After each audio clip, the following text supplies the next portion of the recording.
Hello everyone. Very good evening to one and all present here.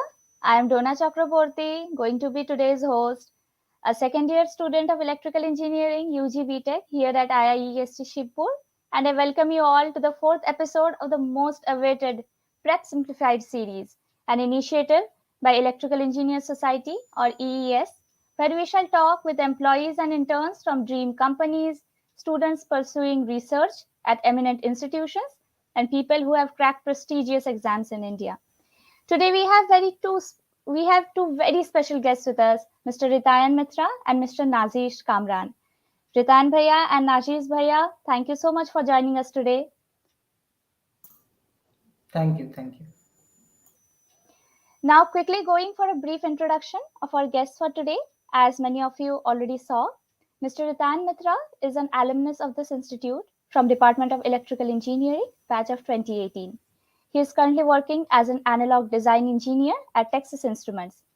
He has been an assistant teaching faculty of M.Tech at the Indian Institute of Technology, Bombay. He appeared for GATE in 2019 and secured an All India rank of 17. He is an admin of the page Gate Addicted and also an author of the blog Analog Intuition, Gate and VLSI. Ritayan Bhaiya, once again, we are delighted to have you tonight. Thank you.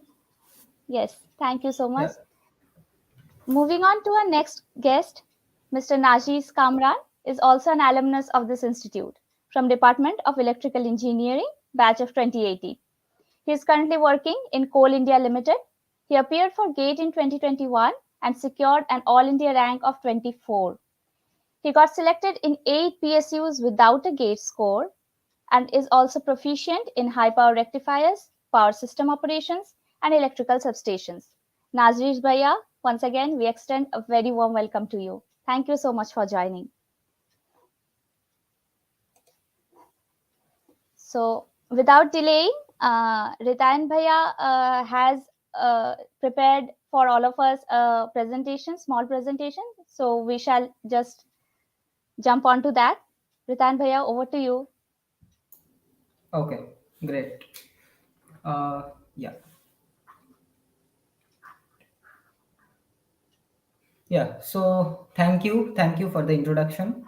Thank you, Bhaiya. Yeah. So I have just tried to jot down the points which I feel that it's important to be known by you. Okay, and the mistakes I have done in my career path, so that you don't repeat the same mistakes. So that is the only motivation of the slide. Okay. Yeah, so let me just tell you my career map in a brief way. So I have done my BTech in electrical engineering from IIST Shibpur.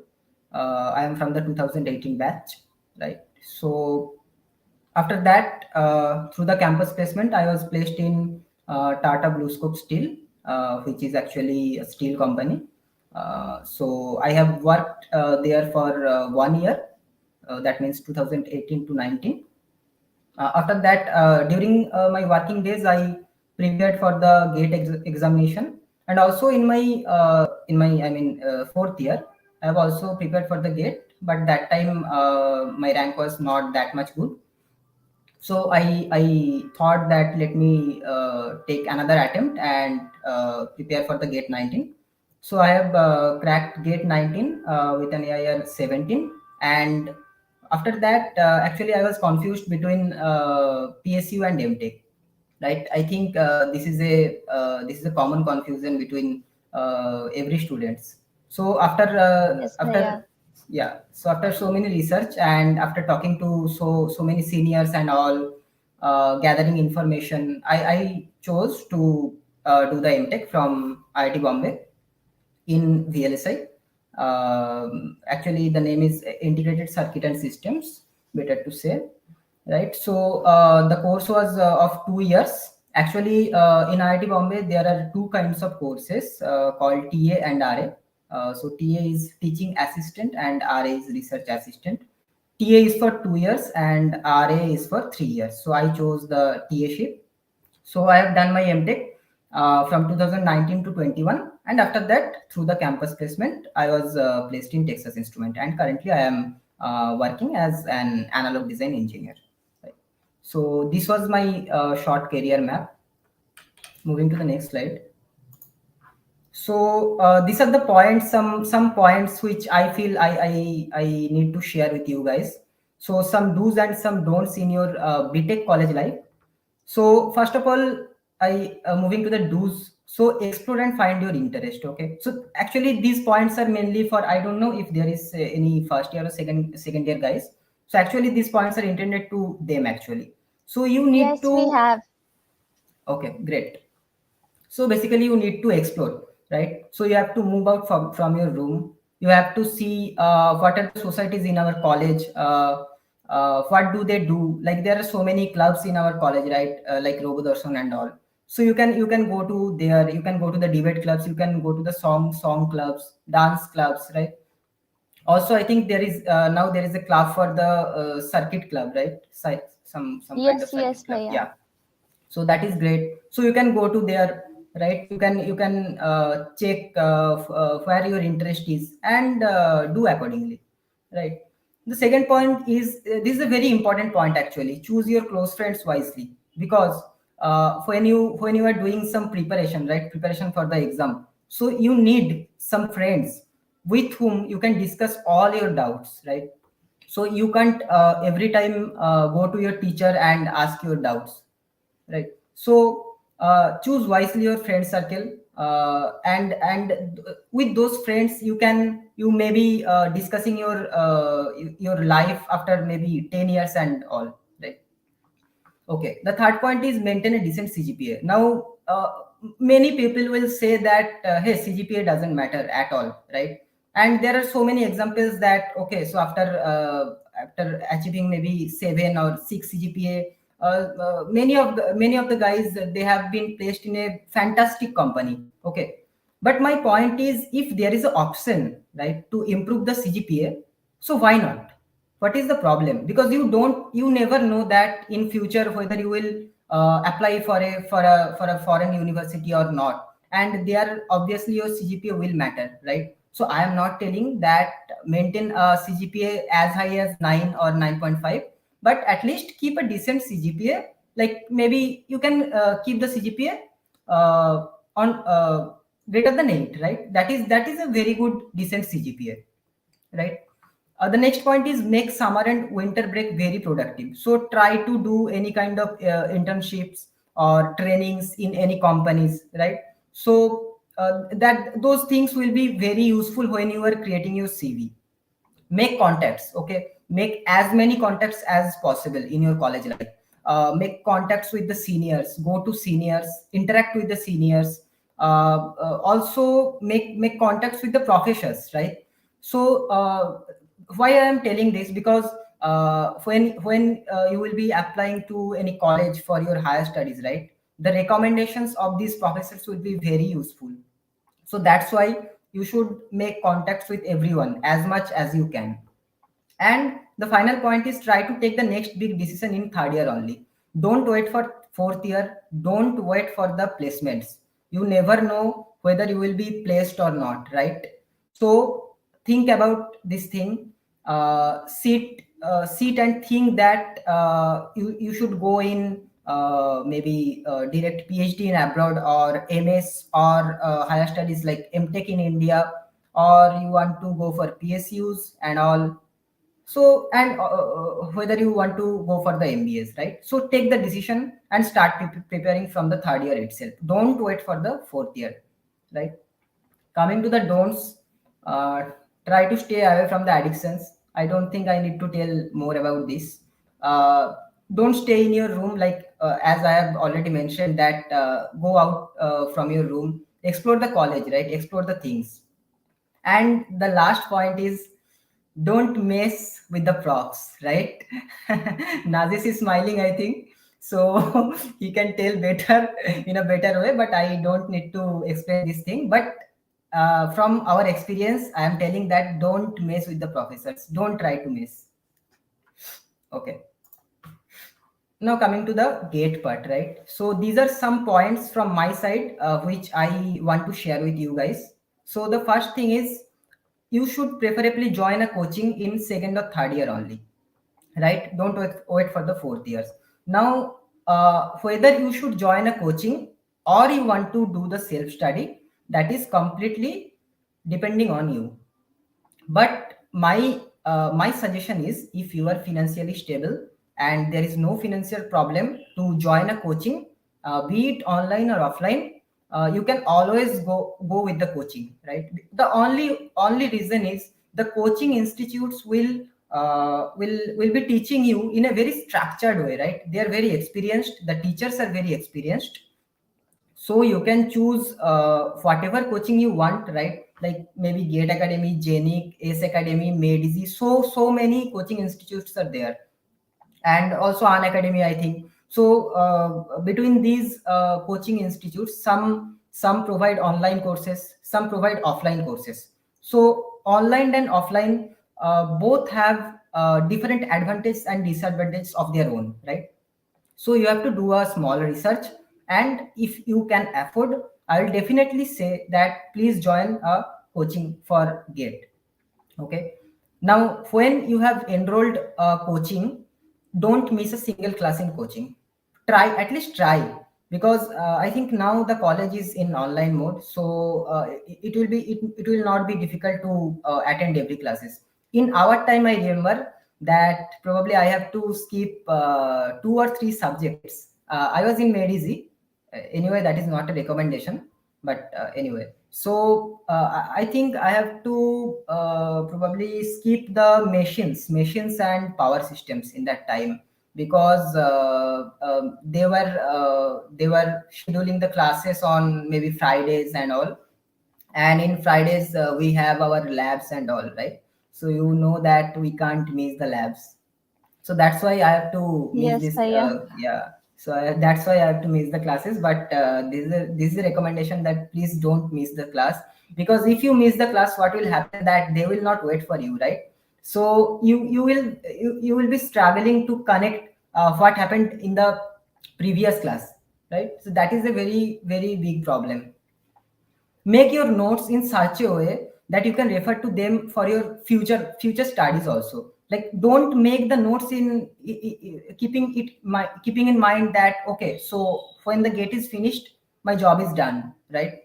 Don't make in such a way, and make the notes in such a way that whenever you open your notes, uh, I mean, you will try to read those notes. So make it colorful, highlight it wherever it requires, right? Okay. The fourth point is short notes. So short notes is a very important aspect with respect to the gate examination. So make your short notes in a very good way, and for each subject, try to finish it within maybe 4 to 5 pages, 4 to 5 A4 pages, and continuously update them. So I'll talk more about the short notes, as it is a very important thing, in my next slide. Okay. Previous year questions of previous at least 5 years is a must. I am not telling that GATE will repeat those questions, but GATE will definitely repeat the concepts. Keep in mind. So you have to practice these PYQs in such a way that you will be super confident. And one more thing, many people will say, I have seen that they say that do the PYQs for maybe three or four times, right? There is no point in telling this thing, because look, in gate examinations, what happens, you can get the PYQ books in any shop, right? In any for any publication. So what happens, 70% of the questions are like very easy, or maybe 60%, right? Maybe 20% of the questions are moderate, and maybe a 10% of questions are very tough. So the 70% of the questions which are very easy, that you don't need to do 4 or 5 times, right? That is a complete waste of time. So what you do instead of that, you just do a first attempt of the questions, mark the questions which you feel, okay, these questions are a little tricky, or maybe I am stuck in these questions. So give a star mark, right? And in the second time, when you will be revising the questions, only attempt those starred questions, not all of the questions. So that will save your time, and that will be the best idea. You all know that at least one or two test series is mandatory for GATE, because before the final exam, always you should appear for the mock tests, and that will obviously help in your speed and accuracy, as well as it will help you that where you are standing between all the competitors, right? So that is a mock kind of thing. Okay. In last 3-4 months, that is a very crucial time for the GATE aspirants. Attempt as many full tests as you can. Now, I always tell that this quantity doesn't matter. The quality matters. So what matters? It is not that how many mock tests you are attempting, but the important thing is what are your takeaways from those tests. So what mistakes are you doing, what kinds of mistake, like there may be so many types of mistakes, right? I mean, you are doing some calculation mistake, right? That is a kind of mistake. You are not able to attempt all the questions in the time, so you need to improve your speed. Or maybe maybe you are stuck with some questions, and the concepts of that questions are not known to you, right? So those are some conceptual mistakes. So many kinds of mistakes can be happen, and that's why I always tell that make a separate copy, where you will try to note down all the questions you feel that, okay, these questions are a little bit tricky, or this concept I don't know. So that is the concept. So, and at the last 3-4 months or last 1 month, if you revise that copy only, right, instead of revising all the test series that you have attempted, so those two things will serve the same matter, the same thing that is happening, right? So it will be very helpful. Speed and accuracy, these are two very important aspects for the GATE. You need to be a little fast, and also side by side you need to be accurate. If any of the two things are missing, your GATE examination will be not good for sure. So try to improve your speed, and also keep focus on your accuracy, right? Practice apti every day for maybe half an hour or 1 hour. Now this has two advantages, practicing apti.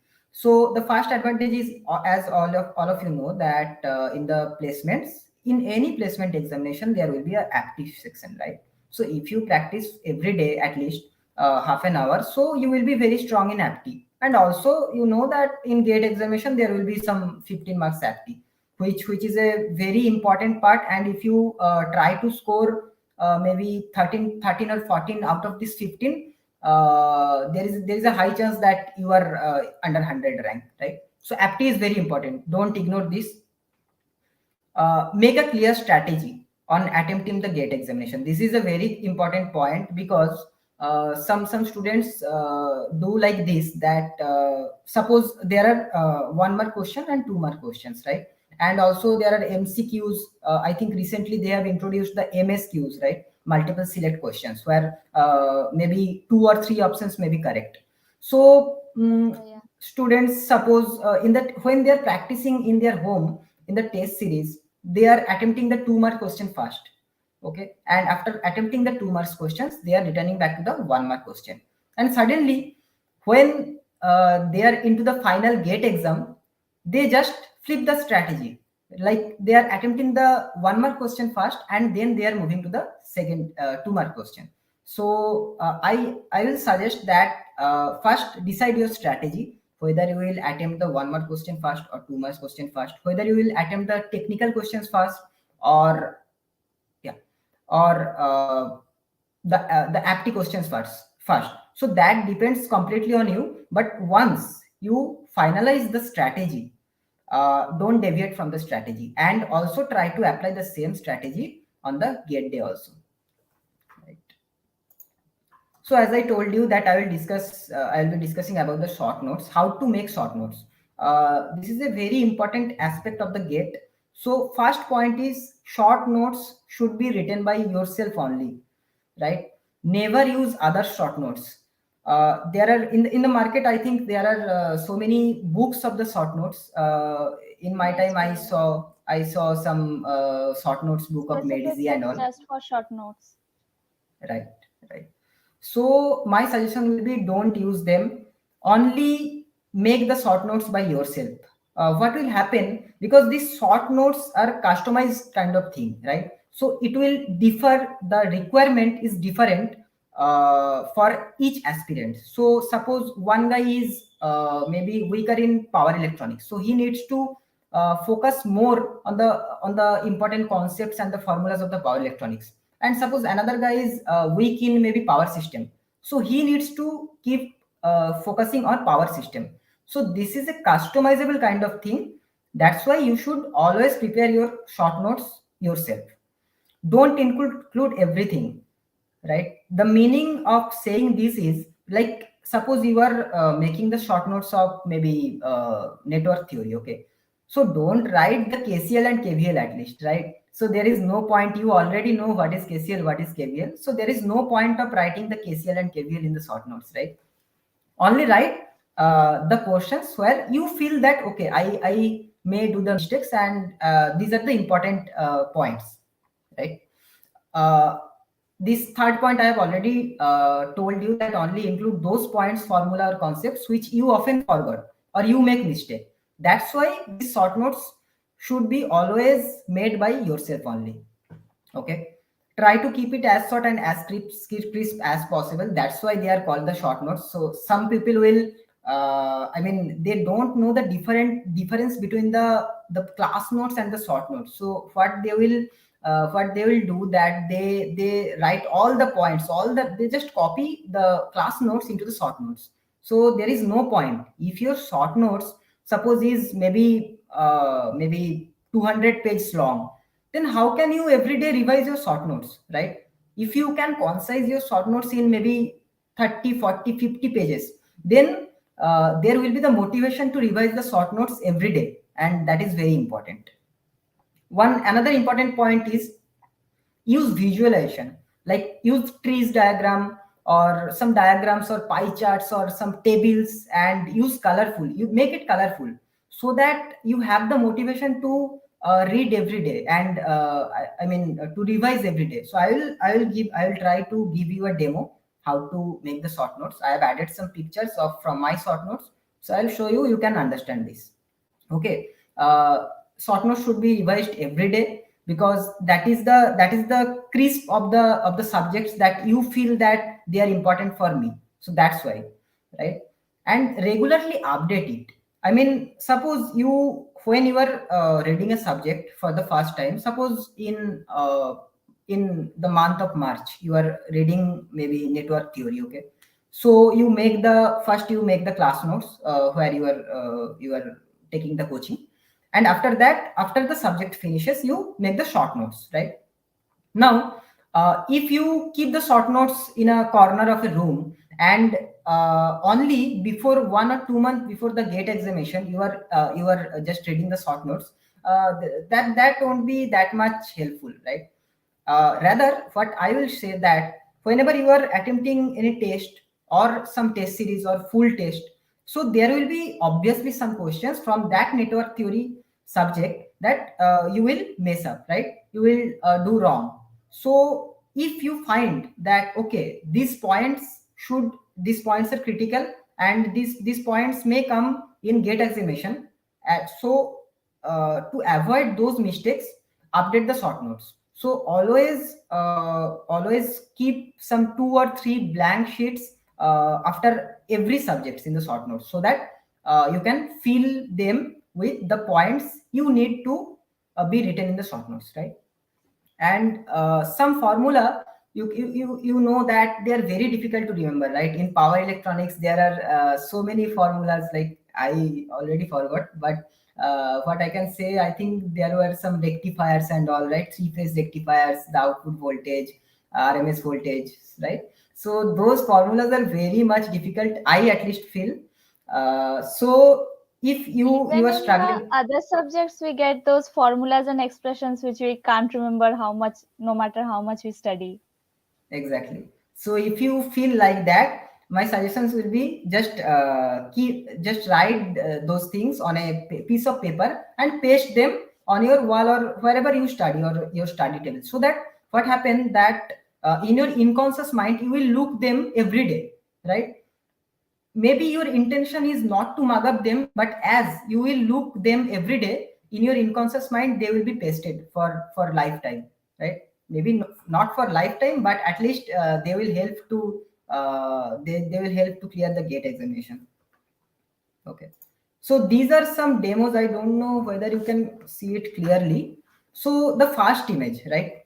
So this is actually the short notes from the EMFT, right? So you can see that in one page, the all concepts of the electrostatics and the magnetostatics are written. You know very well that these two subjects are, I mean, these two topics are very familiar. Like you can make some analogies with electrostatics and magnetostatics. So the same exact thing I have tried to Yes, write, Priya.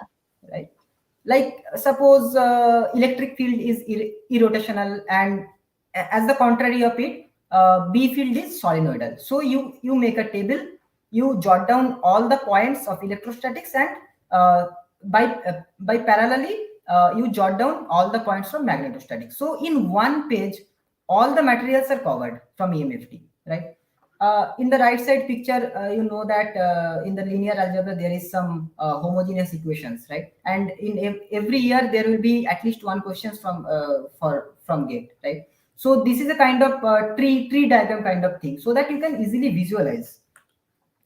This is, yeah, this is a very important thing, which is from signal system. So you know that there are, I think, 4 or 5 kinds of transformation, right? And in each transformation there are maybe 10 to 15 formulae, right? So if you multiply, there may be some 120 formulae, right? And it is not possible to remember all the formulae. So what you can do, so you know the properties are the same, right? And for different kind of transformations the formula change. So if you can put this in a this kind of table and you paste this on your maybe study table, so it will be very easy, I think, right? And you can see that some of the particular formulas are highlighted, right? So the motivation is that suppose I am taking the time shifting, okay? So what you can see is that if you shift the time, like if you shift in time domain, so the effect in the frequency domain will be e की power minus j something. So for every transformation the same rule applies, right? So if you are shifting in the time domain, the frequency domain effect will be exponential. So there is no such exception, but in these highlighted things there are the exceptions, right? So that's why I have highlighted them. So that's why I was telling that make the short notes colorful, try to highlight them. It will be easier for you to remember these things, right? So these are some sample short notes. Probably I will share the slides with you guys so you can have a look at it. Okay, Thank you coming to a so much, very, Priya, for the short notes thing. yeah, It yeah, yeah. was it was really nice, Thank you, and thank you. it's going to be very helpful. We generally make very long notes, and then we can't read everything on before the day of the exam. Right, right. Yeah. So coming to the next big thing, which is actually after gate, but I thought I should discuss this point. The students are very confused between choosing the PSU and between M.Tech, right? This is a very common confusion, at least in India. So Nazish, I think Nazish can tell you better regarding the PSUs. I will try to tell about the M.Techs, but I have jotted down some pros and cons of the PSUs and M.Tech.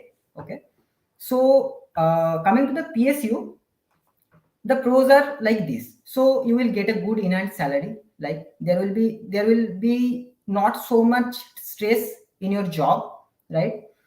You will be get promoted every year, right? and there will be some lots of parks, right? That's why people are attracted to the PSUs, and it's not a bad thing. Okay, coming to the cons that I feel, that suppose in many PSUs, suppose you are doing the BTech from electrical engineering and they will allot you in maybe sales, then how will you feel? I don't know. I will not feel good about this. Okay, job location is a major concern. I am not telling that all PSUs have the same pros and cons, but I am just trying to generalize the thing. So job location, this is a major concern. If they put you in some remote area, so you will have the money, but you will not have that. You cannot spend that money, right? So what is the point of earning the money? Okay, in my opinion, increment is not that much good. It is constant 3% increment, at least in IOCL. Okay, growth is limited. There are not that much learning opportunities as in private sector you have, right? Because there you are always in some observations and in pressure. And in some PSUs you can be put in shifts, right? Like A shift, like morning shift, day shift, and night shift.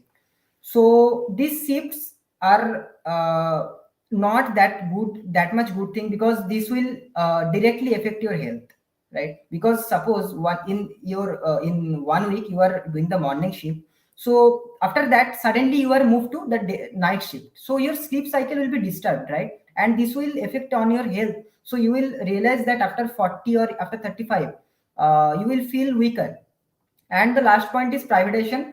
As I don't have that much knowledge, I don't think I should discuss this. I think that Nazish is smiling, so I think he will tell you more about this. Okay, coming to the M.Tech points.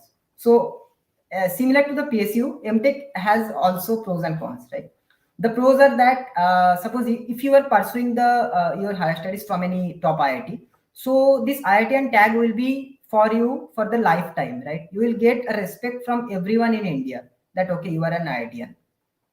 Okay, the packages are almost like PSU, or somehow high or low, but the packages actually doesn't matter, but they are decent, right? uh, there is a chance those whose dream is to go to abroad and do a job, there is a chance that you may be sent to the abroad, maybe Taiwan or maybe USA or these kind of things, right? If you are interested in research and if your aim is to do a PhD, right? So you can take this M.Tech as a mini PhD, right? You will get the experience that whether you should go for a 5 years PhD or not. So this M.Tech will give you that feel. And the increment, yeah, the good part is the increment, right? So you will get an increment at least from 8 and varying to 30%. And in case you will switch the job, maybe you can get as high increment as 50% also. uh, MTechs have some cons, like those who hate studies, right? So 2 more years, that will be a little bit more for them, right? The curriculum of MTech is not that much easy, right? You will have a lot of assignments and course projects, and there will be a lot of pressure, right? So if you can handle the pressure, then only you can go for the MTech, right? And the stipend, like, right? So you will get a 12.4K per month stipend. Now if you compare that amount with the PSU salary, then you may tell that okay, this is not as high as PSU. Okay. By the way, how many times I have? How much time I have in my hand? We have some more time. You can just continue. Okay, okay. Yeah. So yeah. Now I will try to give you a little bit about IIT Bombay M.Tech. I have done my M.Tech from IIT Bombay in ICS specialization. So I'll try to give a brief idea of what happens in the M.Tech programs, right? So this ICS specialization is possibly the best specialization with respect to electrical engineering. And I think that in core domain, it is the only specialization which can compete with the high packages of the computer science, right? If you are interested about the packages, right? So as I have told that there are two kinds of programs. One is TA and one is RA. TA is the teaching assistants, and this program is actually course oriented. So for the first 1 year, you have to complete all the courses, and for the second year, it is reserved for your M.Tech project, which we tell MTP. And another category is RA, which is research assistant. So this is typically more about the research, right? So you will be joining the lab as an maybe lab RA or project RA. We call it PRA. So this program is for 3 years, but placement wise there is no difference. No interviewer will ask you that are you a TA or are you a RA, right? Each, like TA and RA, they both have their pros and cons. You have to complete total 11 courses, be it you are a TA, be it you are a RA, right? So you got 4 semesters, right? So you can choose your subjects, like number of subjects, as maybe 4412 or 4403.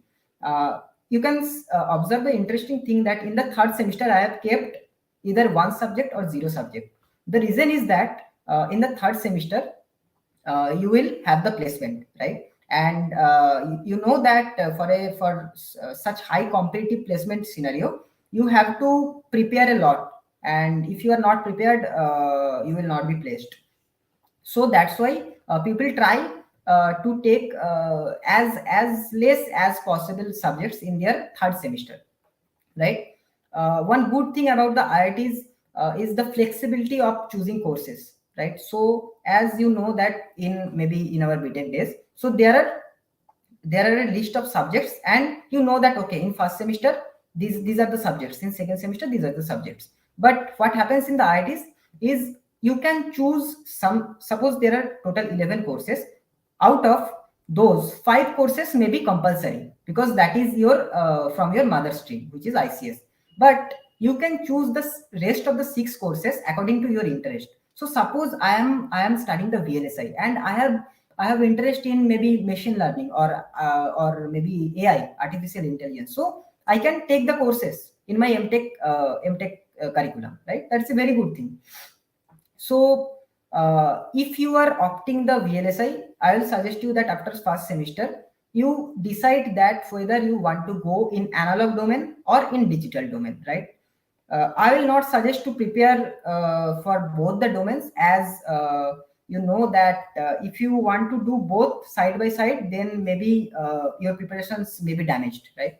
So just choose one subject after your first semester. Now, in each semester, you will assign with a TA duty. Now, this TA duty is the reason why you are getting paid this 12,400 rupees, right, by the college. So what we'll have to do, suppose you find you are in a lab duty, right? So you have to assist the BTech students of that college to help with the experiments and all. Suppose your TA duty is for some course, so then maybe professors will ask you to maybe evaluate the papers of the students, or maybe they will ask you to design the assignment. That kind of TA duty is there, right? They will not take that much of time. Okay. Now the best thing is that each course will have some quiz, some assignments, mid-sem, end-sem, and course project. And the in the total 100%, there will be the division that I have mentioned, and this percentage may vary, but the concept is the same. Now, as each course has a big course project, which you can see that their weightage is maybe 25 to 30% out of the total 100%.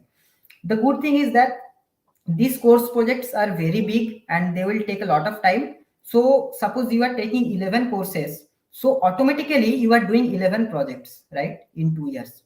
And when you are trying to make the CV, you will not face that problem that, oh, I don't have any projects and all to put the CV. Then you will think that which project I will avoid in the CV, right? That is a very good point.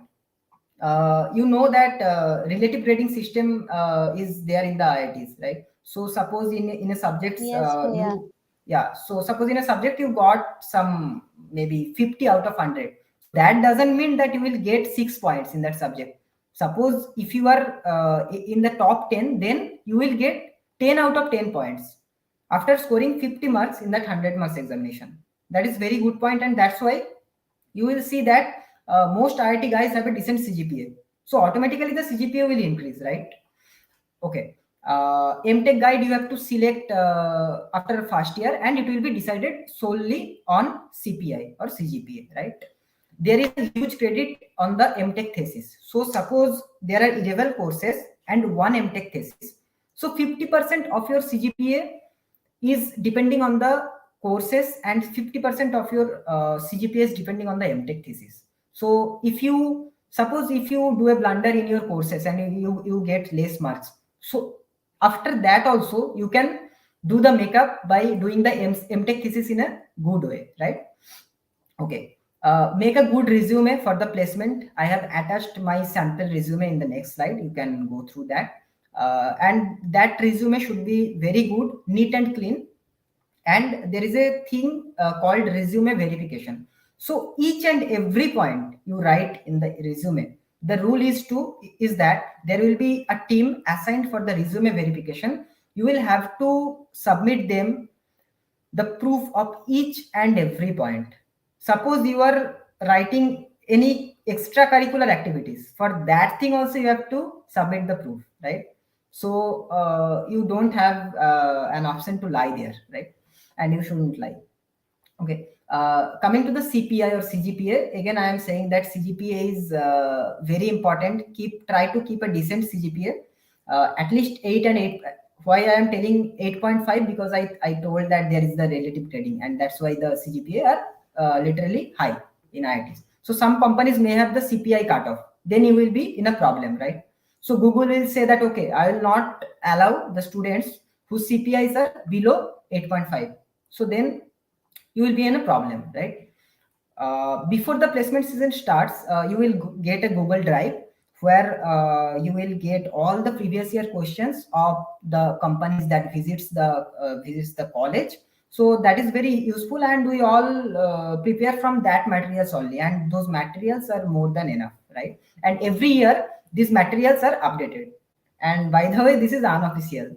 This is not done by the college. Okay, these are done by the students only. So you can understand here. And the placement and the written test starts from the September and 1st December. I mean, the written test will start from the September, and the placement interviews will start from the 1st December. So the companies in VLSI who visits in the college are like Google, Apple, Texas, Qualcomm, TSMC, MediaTek, Samsung, Intel, Micron, Max Linear, ADI, Rambus, Cirel, Mphase, Synopsys, Nvidia.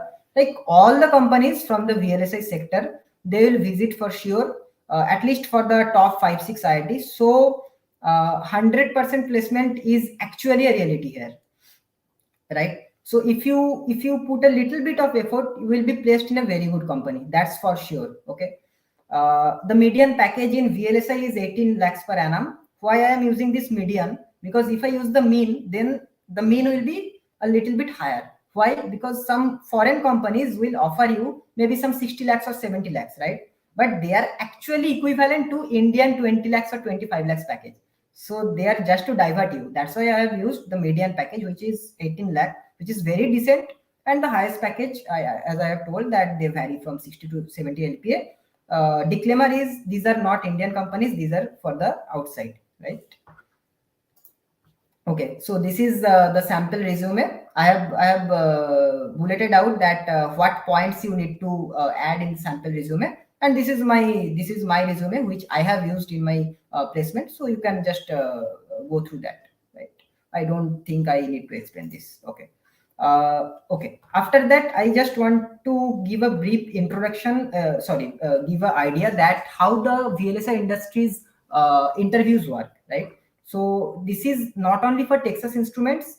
These are applicable for all the companies, more or less. Okay. So Texas Instruments have 3 sections: 20 apti, 20 analog, and 20 digital questions.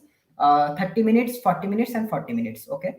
After that, if you were selected in the written test, then you will have 1 or 2 rounds of technical interview, depending on your interviewer and yourself. After that, you will have the HR interview. Okay. These are some topics I feel that you should be prepared for the interviews in Texas Instruments or any other VLSI or semiconductor industry, right? So the first thing is that PYQs.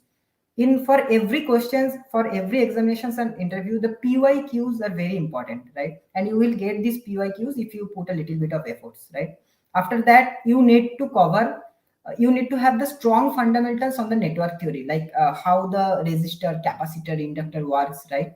The step response of the RC circuits, as you all know, that these are very important. And the focus is that if you try to write the equations and all and derive the differential equation of the RC circuits, then you are trying to plot it, then there is a less chance that you are being selected, right? So always the interviewers want that you intuitively tell, and you just give them a rough sketch that okay, this might be the waveform that may be there, right? They don't expect the exact values of the waveforms from you. They just try to observe that whether you can think a problem intuitively or not, because everyone can do the maths, right? You have to be very strong in the analog circuits, like the gain of some different amplifiers, some looking in impedance in some MOSFET or BJT circuits and all, right? The rest of the topics I have listed it. You can go through that once I share this. So, okay. So I just want to give a little glimpse of Texas Instrument interview, how the interview occurs, right? So, okay. So suppose first they will give you the, can you see my cursor? Can they see my cursor? It is not visible, I think. Okay, no problem, no problem. Okay, so suppose they give you the fast circuit, okay, and they will tell you that okay, let's give a step signal in the input. So what will you expect at the V out, right, for the fast circuit? So suppose you tell the answer. Now they will tell, okay, now let's say that we connected a resistor in parallel to the vertical capacitor. Now how will the output waveform will change? Okay, after that they will tell that hey, let's do one thing, just remove this resistor and replace this with the parallel of the horizontal capacitor. Now what will happen? And after that they will tell that this is the final circuit. Now tell that what will be the output of this. And maybe in every question they can ask you, can you say the pole and the zero location of these circuits, and can you plot the Bode plot? So this kind of this is a small glimpse of the interview that took place. Yeah. So I have attached the solution, so you can have a look at that, right? Coming to the last slide, these are some of the links I have jotted down, which I feel that you need to go through to crack any interviews related to the VLSI or semiconductor industry, right? So every link, every point in there is attached to the hyperlink, and I have written from these videos what will you get, right? Okay, and this is my contact info. For any queries or questions, you can contact me. Yeah. Thank you so much, Bhaiya. That was so enlightening. Like there were many misconceptions that we were having from starting from the short notes and how to make resumes and all. Right. We were unaware of that. Thank you so much. Without delaying, I would like to move on to Nazish Bhaiya. He also has something prepared for us. Thank you so much, Bhaiya. Over to you. Uh, am I audible? Yes, yes, Bhaiya. Yeah. Good evening, everyone. I think Ritayan has already covered from starting from preparing notes to how to appear for TI interviews. The thing he has not covered so far is about the PSUs, for which I am here. Okay, I want to tell you about my experiences with PSU. Let me give a brief introduction about me. I'm Nazish Kamran. I've done B.Tech in 2018 from IST. Okay, and after that I was placed in Vedanta Resources and L&T. I joined Vedanta Resources and worked there. I was working in a high power rectifier department. Okay, and so I got to work in power electronics. High power rectifiers over there. Okay, and after that I felt not so much delighted working over there. So I started preparing for GATE, and I appeared for GATE in 2021, and I got AI24 in GATE. Apart from GATE, I appeared in several other PSU exams. The PSUs which conduct exams separately. At my time, there were several PSUs like NLC, CIL, and NFL, RCFL. There were many PSUs at that time, luckily. I gave all those exams and I feel blessed that I was selected in all of them. Okay, so I'm gonna give you people a brief introduction about the kind of PSUs we have in India. Okay, PSUs recruiting through GATE. See, every year there are several PSUs which advertise their notices. They give these notices prior to the GATE exam, that is in the month of August or September every year.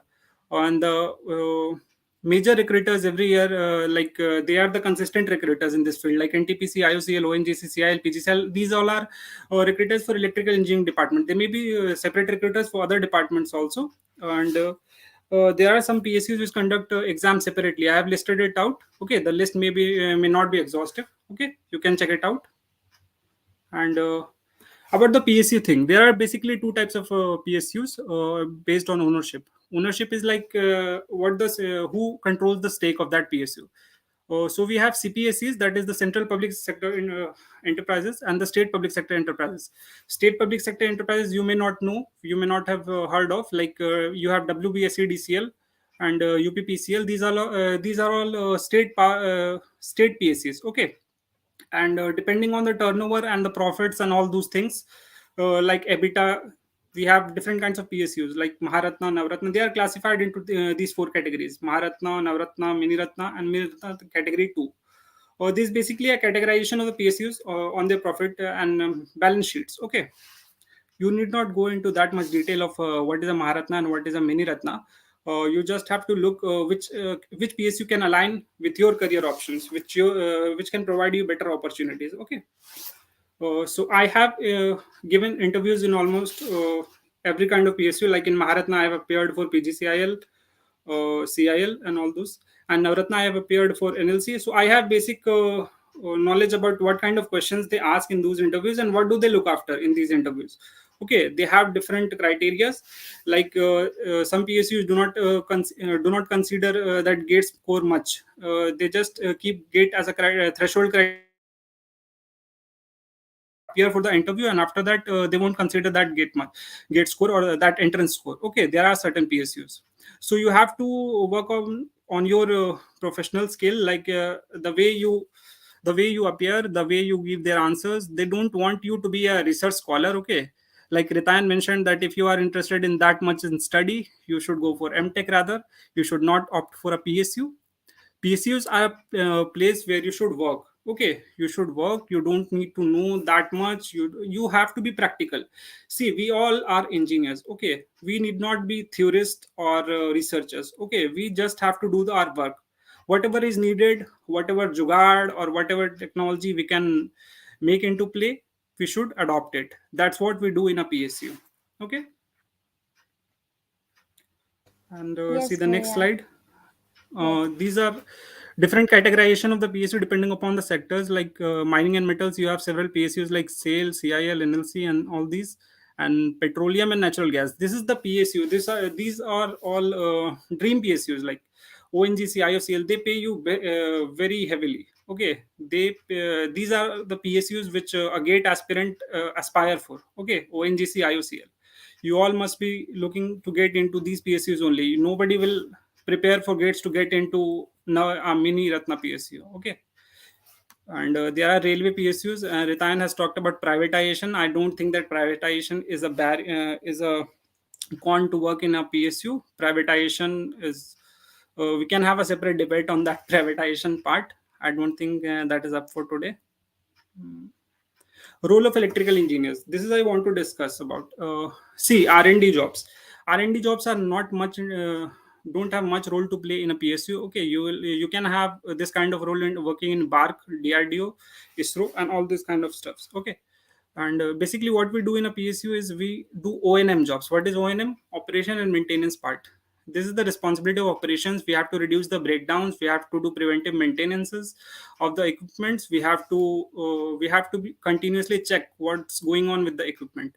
Okay, that's the work we do. Project and planning, this department look after the upcoming projects. They plan for it, and this is quite a challenging role. And people working in a project department, they have to move here and there, and they have quite a hectic life. Okay, What PSUs promises is a techno-managerial role. Okay, they will provide you a platform to develop your abilities into a managerial position.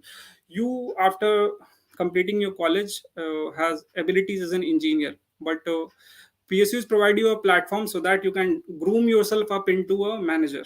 Okay, you have the day-to-day activities you'll have working in a PSU, like manpower management and other kind of stuff.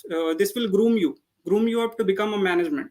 You'll have better skills, you'll acquire skills how to deal with people. This is the thing which you can learn working in a PSU. Okay, this may not be this may not be very much people don't like it. Okay, but I think the people who like to do manpower management and they like to interact with people, and this sort of people can come to a PSU. Okay, and once you spend around 20, 25, 30 years in a PSU, you get a chance to be in the higher level management. You will have a chance to be in the policy making and decision makings, and you may get promoted to up to CMD levels, where you have the actual powers to introduce whatever stuff you want to for the development of the nation, for the betterment of the nation, and all those. And subject this I want to share with you. Ritayan has delved into it in details, but I want to discuss with you the subject based priority on utility. What is utility? What we use being an engineer on the field. Okay, the thing you'll require the most is basic electrical engineering, power system, electrical machines. Apart from that, I have not felt so far that you need anything related to analog electronics or digital electronics so far. I'm not saying that you need not study these subjects, but being in a PSU, working in a PSU, you won't find that much of a need. Okay, I think we should go for questions because Ratan has already explained everything in detail. That was all from me. Thank you, Bhaiya. And for everyone, just let me tell that these slides will be available to you, so we can go through them again later. Thank you so much for helping us with these slides. Thank you, Bhaiya. Thank you, Nazish Bhaiya. Thank you, Ritayan Bhaiya. And so we shall move on to the questions now, I think. So the questions will be like, I'll be starting with Ritayan Bhaiya, and then alternative questions. But if any of you thinks something should be added, you can just add. So yes, so Ritayan Bhaiya already said that, but I would again like to ask that how does it feel to be part of such a reputed company like Texas Instruments? Yeah, it feels good, obviously, but for that I have to do a lot of hard work, and the path was not easy. Uh, Nowadays, I see that Texas Instrument is also coming into our college, and our juniors are getting placed. They are getting PPOs, so I feel very happy for them, and all the best to them. Yeah. Thank you so much, Bhaiya. And like a similar question to Nazish Bhaiya, Coal India Limited is Okay. a very established company, and it has been this organization has been for a long time now. It's almost like 45 years. I searched it. So how does it Okay. feel that's To so give an early in idea your about this career? organization, Yes, yes, this has been into existence since 1973. Okay, the nationalization happened in after 1970s, and we have this organization for about 50 years now. And yes, to be Bhaiya. brief and to be exact, I want to say that I feel blessed to work in a company because. To be very frank, it's in my hometown. That's a major reason for me choosing this company. Thank you so much, Bhaiya.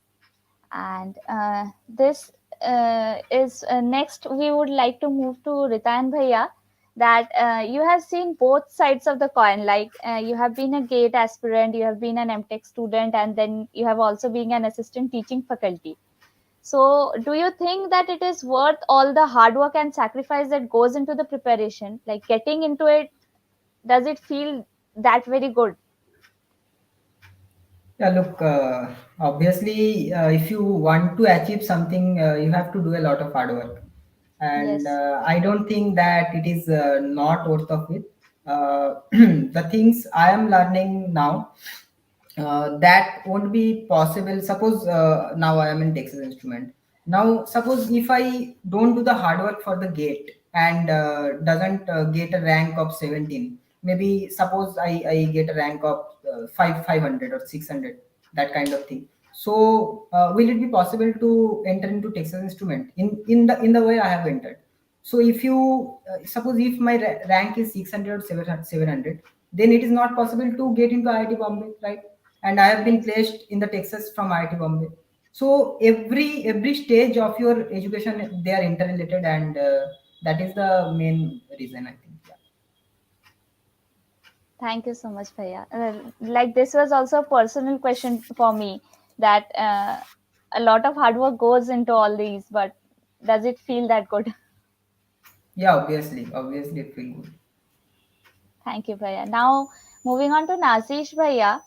So mistakes and failures are all inevitable steps that we have to face while getting something, and although they say that failures are stepping stones to success and mistakes are inevitable when you are trying to learn something new, according to you, how these failures many times hinder the preparation and the success when it's almost within reach. So how should we handle failures so that we don't,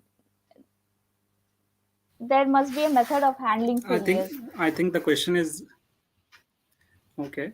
I think the question is in itself is quite philosophical, and I won't delve into that of philosophy, that much of philosophy. Okay, I'll keep it Yes, short. I'll keep it brief.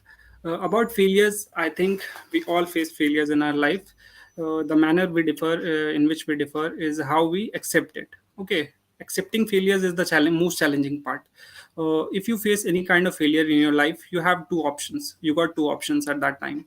You can let yourself down and you should not, you don't continue. And the second thing is, you carry on with your job and you continue. Second, as I said earlier, the second part is more challenging, and this requires real skill, a real kind of skill, and it's quite challenging. And I believe that failure should be taken not on the face value. You should rather look, you should delve deeper into the insights, that what happened, what where did it went wrong, how did you fail. Actually, you have to note it down, and you have to work upon yourself, and you need to move ahead. You have to go ahead, rather than looking at what happened. You should rather look ahead, and always looking forward. It gives you a sense of continuity in your life, and I think failure should be treated as it's these are things that happen to everyone. You are not the only one in this planet, or this even in this universe, that this is happening to you.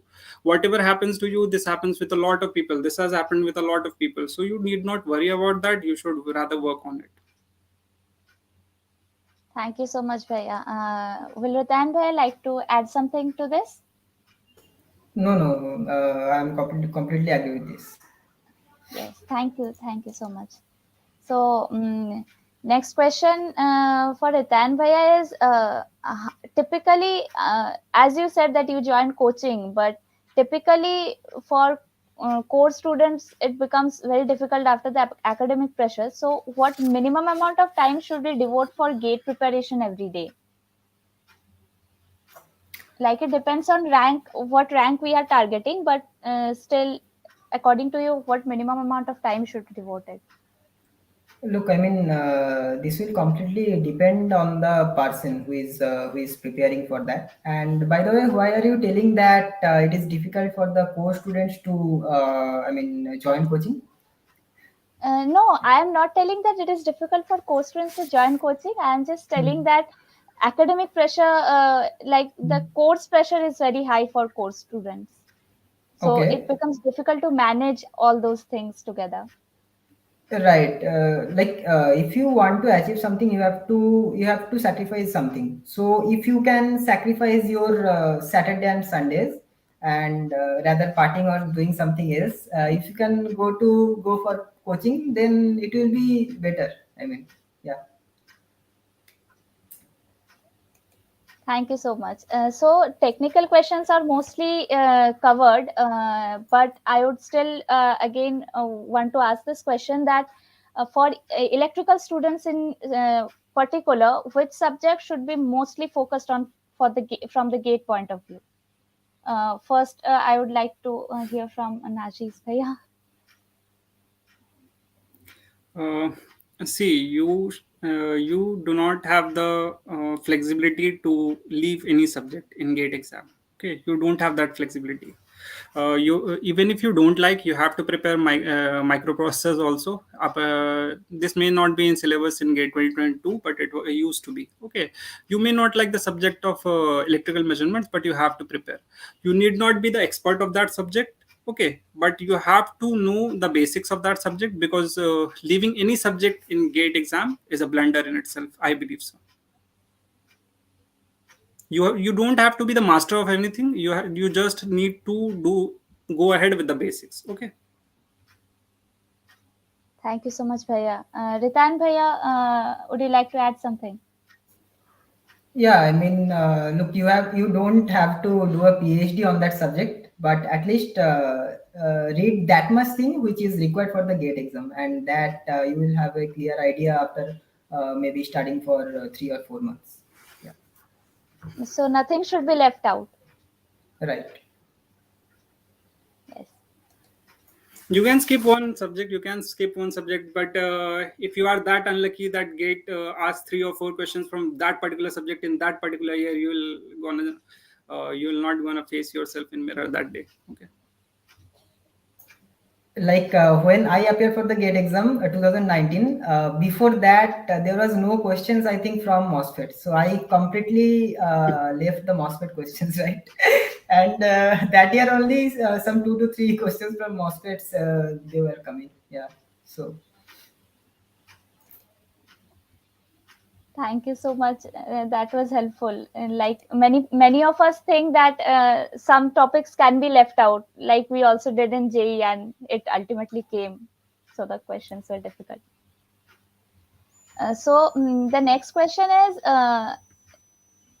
that you people have so many feathers in your cap, and how do you manage to do everything even in college? I am not very familiar, but there are clubs and all where we engage, and those things also take up time. So on please give us some tips on time management, that how should we manage our time? look, First, whatever. yes, Okay. yes, Ritantaya, please.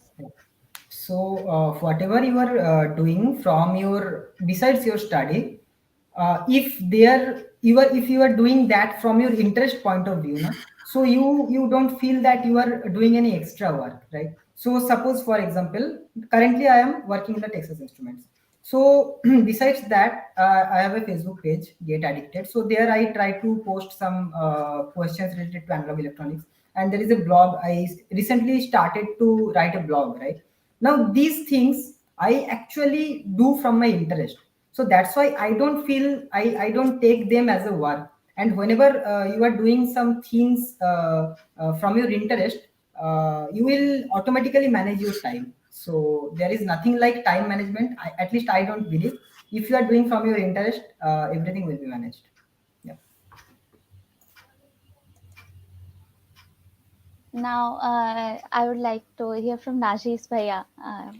It appears to me that you people are not able to align the gate preparation part and the college study part. Okay, I guess Yes, I'm right in. totally. Okay, why are you considering these two things differently? These two things are not separate or different. Okay, these two things must align with itself. Suppose you are studying a subject. Okay, practice questions from that subject. First, you should refer a good book. Okay, referring a good book is always a good option. Okay, you should know that what the good books are about the subject, and refer that books, and after that you should attempt the gate questions of that relevant subject. Okay, and if you prepare like this, firstly referring to a book and then get questions, I don't think that you will consider these two things, like preparing for gate and subjects and semesters on two completely different tracks. Okay, you should try to align these two things together. You should not think like I'm in second year or in third year, I'll prepare for gate in the fourth year or after taking a drop. You should not think like that. You should try to align and focus yourself right in second year or third year if you want to prepare in gate and if you want to make a future out of engineering. Okay. So we should just do both the things parallel so it doesn't become a burden. Yes, that's what I'm saying. Thank you, Bhaiya. And next question is for both of you, that both of you secured ranks in the top 50.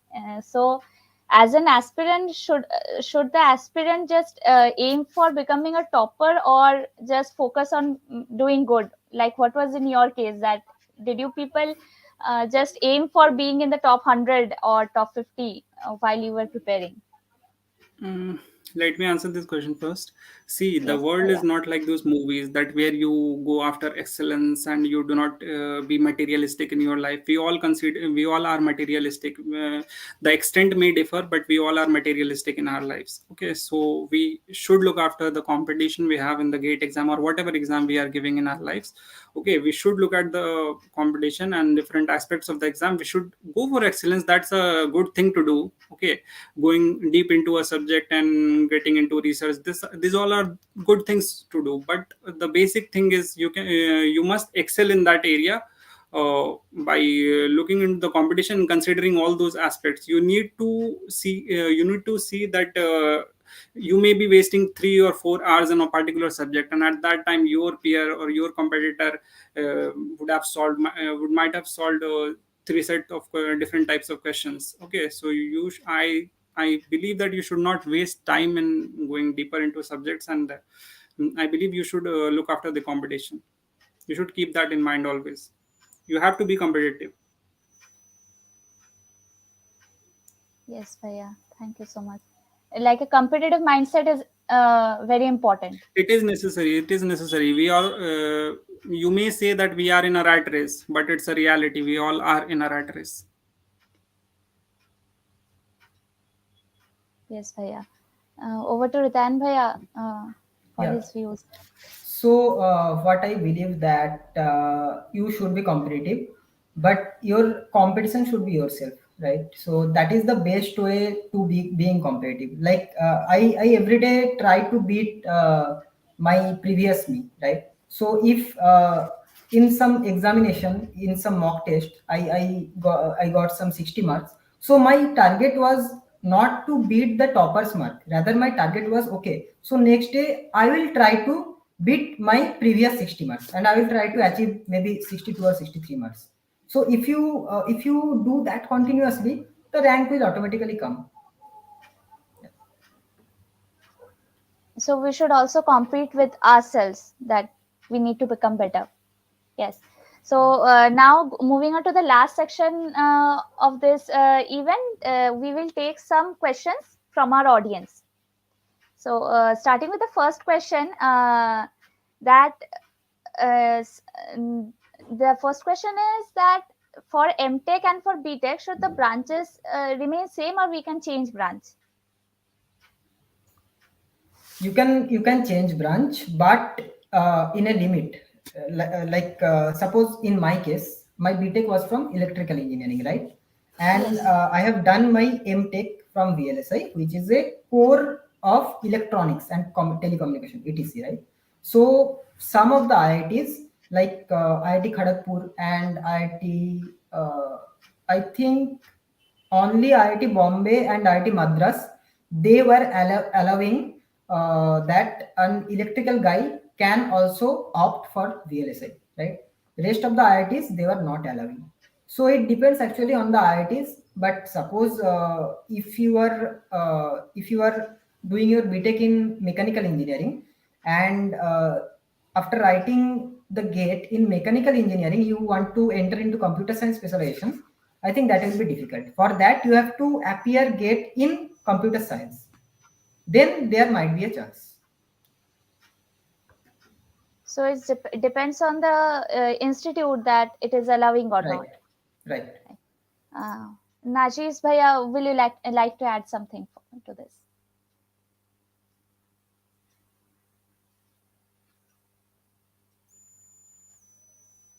Am I audible? Yeah, you are audible. Okay. So, have we lost connection with Nazish bhaiya?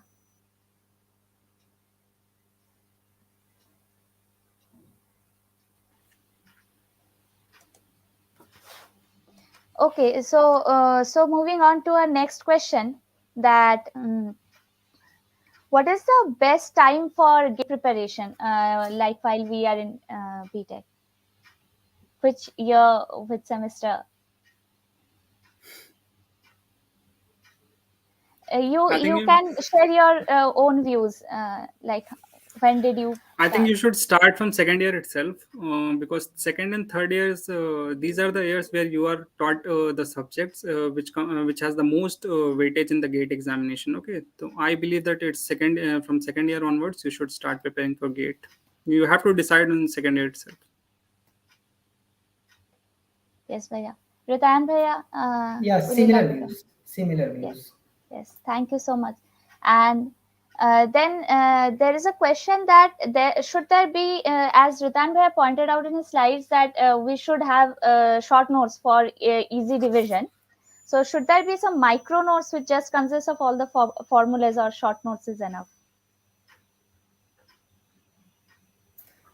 I think short notes are enough. I mean, that's why they are called short. Now, you are creating a micro notes. That means that you are not creating the short notes in a good manner. Yeah. So you And then are people will go doing for nano notes. right. Right. So proper short notes are enough Yeah. for easy and quick revision. And then there is the next question, that should the short notes be different for different exams, like GATE, ESC, PSU exams, or we should make a proper short note which covers most of the topics from all the relevant exams? Your point of view, please. Ritan, Najish, you you want want to to answer answer? this? Okay, Okay. let me answer this. I've appeared in all these exams. Okay, I have appeared in several PSUs and GATE also. I want to say that I have never made separate notes for all these. I have never bifurcated all these notes. I have one single note and I have used it throughout the 2 years I had. Okay, one single note for each subject. Okay, so single short notes are enough. There are some. I want to tell you that there are some subjects or some portions of a course which come in EAC, but these are not relevant for GATE. Okay, you can go for those things, but I believe that those things can be skipped in for EAC also. You rather focus on GATE. You can excel in EAC also. Okay, Bhaiya. So moving on to the next question, that currently coaching institutes are organizing classes on weekdays, like from 6 p.m. to 10 p.m.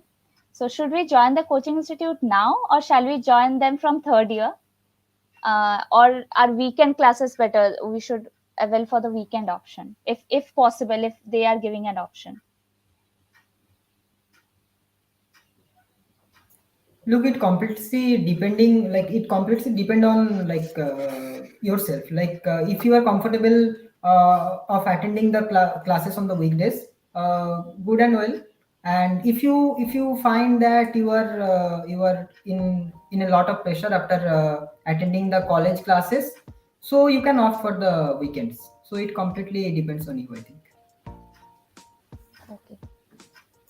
So here, as we have already exceeded the time limit, I think here we would like to end our session. Thank you so much. It was so insightful and it was so very helpful. Thank you so much, Nazish bhaiya. Thank you so much, Ritayan bhaiya. And I really hope Thank you, to Donna. meet Thank you, both of ES, for you having someday. this session. Thank you, all of you. Thank you so Yeah, much. Good night. thank you everyone. I hope Good night. everyone will excel in your life. Yeah, bye. Thank you so much.